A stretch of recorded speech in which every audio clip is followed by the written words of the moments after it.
class. We just finished a chapter on climate, the environment, ecology, basically focusing a lot on how living systems interacted with our environment. So we're going to continue with this chapter called The Strategies of Life, where we'll talk about different life forms and how they use different strategies to survive. And we'll also focus a lot on how different life forms are classified into 5 kingdoms, as we will see.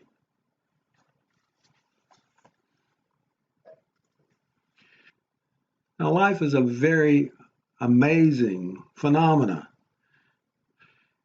If an alien like E.T.'s parents were to come to land on planet Earth, they would just be amazed at the different life forms. I think they would be amazed at the different life forms. They would see things moving around, things growing, things reproducing. So what are some of the characteristics of life? How can you tell something is alive when you see it?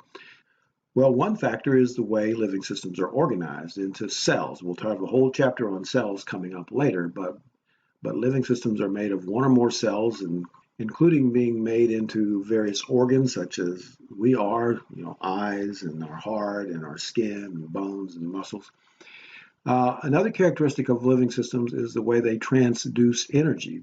All living systems have to have some kind of fuel. It could be either sunlight or some organic molecule as a fuel, which they use to obtain or to produce ATP, which is then used to produce or to drive various types of biological work, including growing and reproducing and moving around and singing and thinking and all the kinds of work that we do. And that includes reproduction. And we'll talk about different strategies of life, whether it's asexual or sexual reproduction. This will involve genetics and DNA. And we'll talk more about that in a separate chapter later on. Homeostasis is another characteristic of living systems. It means the ability to regulate oneself, regulate in terms of temperature and pH and ionic composition and rate of growth. And that gets to growth. Living systems grow. They start with usually as a single cell, and sometimes they grow into multicellular organisms, such as us. Living systems also respond to stimuli. That could be either a response to chemicals or to light, phototropism, or to just being poked at, what we call irritability. And also, we will see that living systems, another characteristic is that they will adapt and evolve. The bottom of this slide actually shows images of the 5 different kingdoms. And quickly, we'll start with, over the left, single cellular organisms, based on the prokaryotic cell structure. And then we will, to the right of that, we have eukaryotic cells. Many of these are single cellular organisms as well, but they're a little bit more advanced, and they have subcellular organelles, which we'll talk about later, the nucleus, mitochondria. Another kingdom of life are the fungi, which includes mold and yeast and mushrooms. And then, of course, we have the very familiar kingdom of plants, including majestic trees, and finally the kingdom of animals, which we are included in. So it's important for us to be able to classify living organisms, and when we classify them, we can do so in various ways. There's not a single, but there's one very popular way that we'll focus on. But you can classify organisms in terms of their biomolecular and subcellular differences. And in that sense, there are 3 domains, 3 what we could call super kingdoms or domains: the archaea, the prokaryotics, and the eukaryotics. This type of classification is based on the very molecular details, and including such things as the structure of their ribosomes and what are called histones. Another way that you can classify living systems involves the energy source that they use. Either autotrophs, which can be called primary producers, which obtain their energy from the sun, photosynthesis, phototrophs, or heterotrophs, those organisms, those life forms that consume other life forms.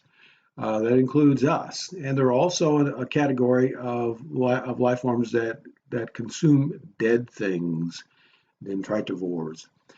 We could also classify organisms based on whether or not they reproduce by sexual or asexual means. And also we can talk about the overall body design. Are they single versus multicellular in nature? Do they have an exoskeleton versus an internal skeleton? And do they have a vertebrate, that is a backbone? Or do they have no bones, what we call invertebrates?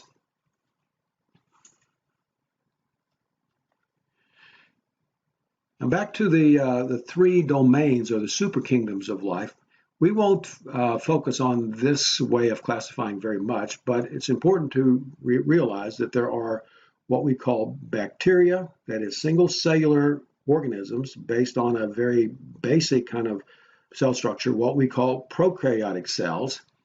There also is a kingdom called archaea, which are very, very old life forms. These are usually single cell organisms as well, but they're different than prokaryotic cells. So for a long time, it was hard for people to understand how to classify these.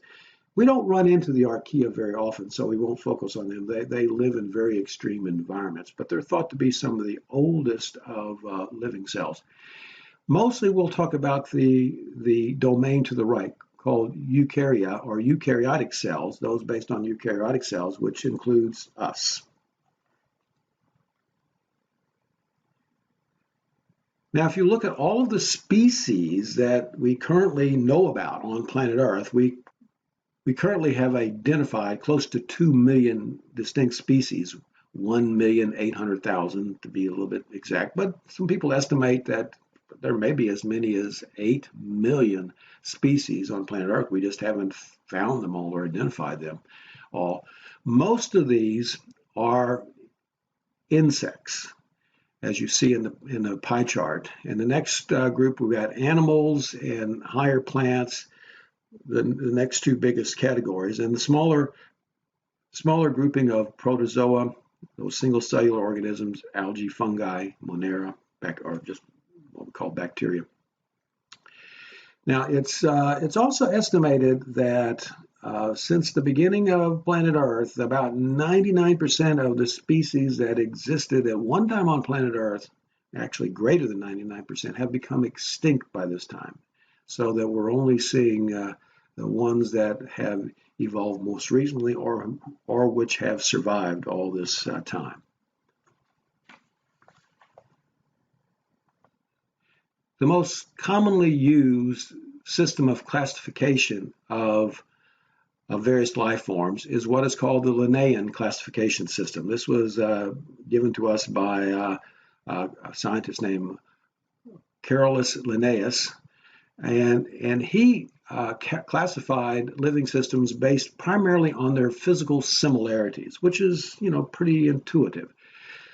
So starting with kingdom, now of course we now know that there's a higher category called domain that is based on whether or not it's a prokaryotic, eukaryotic, or archaea cell type. So after domain, we would have a category called kingdom, and we show here the kingdom of Animalia, animals.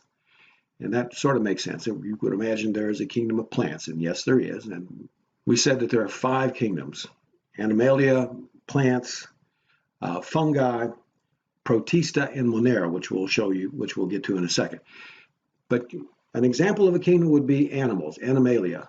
And then the next level of classification is what is called a phylum, and then a class, and then an order, and then a family, and then a genus, and a species. Kingdom, phylum, class, order, family, genus, species. Now, a way to remember this hierarchy is King Philip comes over for good spaghetti. Kingdom, phylum, class, order, family, genus, species.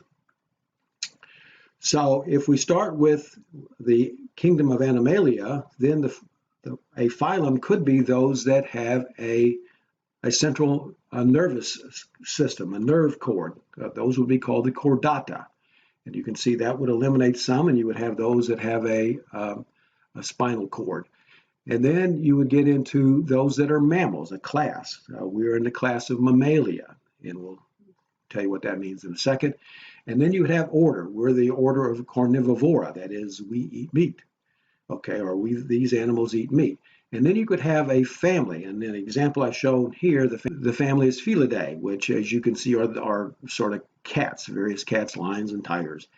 And then further divided into a genus of Felis. Felis would be the small cats, and then a particular species of Felis would be Felis catus.